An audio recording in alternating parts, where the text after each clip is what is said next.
Today we're talking with Marty Knox, CMO of the Monte Vista Locomotive Works. For those of you that aren't aware, he's supervising the rebuild of 463. Marty, tell us a little bit about what's been going on the last couple of weeks. Well, about 4 weeks ago, the Durango and Silverton shops completed machining the driving wheels for the 463, and I went over and inspected them, and they were back in Monte Vista, ready to have the wheel centers painted. At the time that the truck went over to Durango, they brought the lead and trailing wheels, and so the Durango and Silverton shop machined the journals on those. Those are now back in Monte Vista.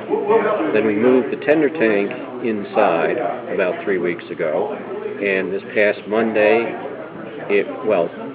prior to that, work had gone into preparing it for paint. This Monday it was primed, and then yesterday the tender tank was painted black. Yeah, it really looks beautiful in its new livery. Well, it just needs to be lettered and placed on the frame. Of course, we need to do some work on the frame. The volunteers have done a lot of the woodwork, but there's some metal work that needs to be addressed, including replacing the brake pipe and the through truss rods. The work is continuing on the frame. We're finishing up the last details to complete the frame, and then we'll start assembling the spring rigging. The boiler, we are nearly done installing the doubler plate that holds the smoke box, and bolts go through the doubler, through the smoke box into the saddle, and we are just about ready to order the bolts for that. These are tapered fitted bolts that need to be driven in when they're installed. It takes two guys, one smacking on the head with a hammer and the other hitting a slugging wrench to draw them in tight, but they literally become almost a solid piece of steel. Is that one of those 16-pound sledgehammers? No, 10 pounds is big enough. That'll do the job, huh? Yes. Yes, it will. And then we need to make up some expansion brackets, but that will complete mounting the boiler on the frame. Looking forward, we will be getting the driving boxes in mid-December. We'll test fit those on the driving wheels, and then we can machine the shoes and wedges and ready to put the drivers in place. Then it's just a matter of putting everything else together.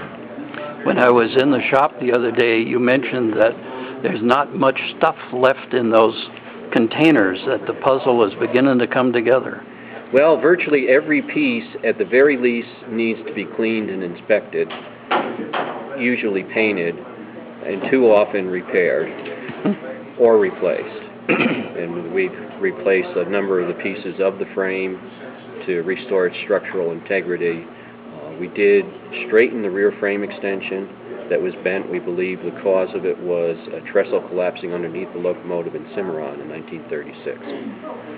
So we've addressed a number of issues. Hopefully it'll be a nice, smooth running, quiet locomotive when complete.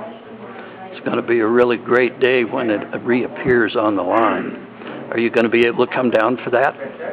Wouldn't miss it for the world. I would figure.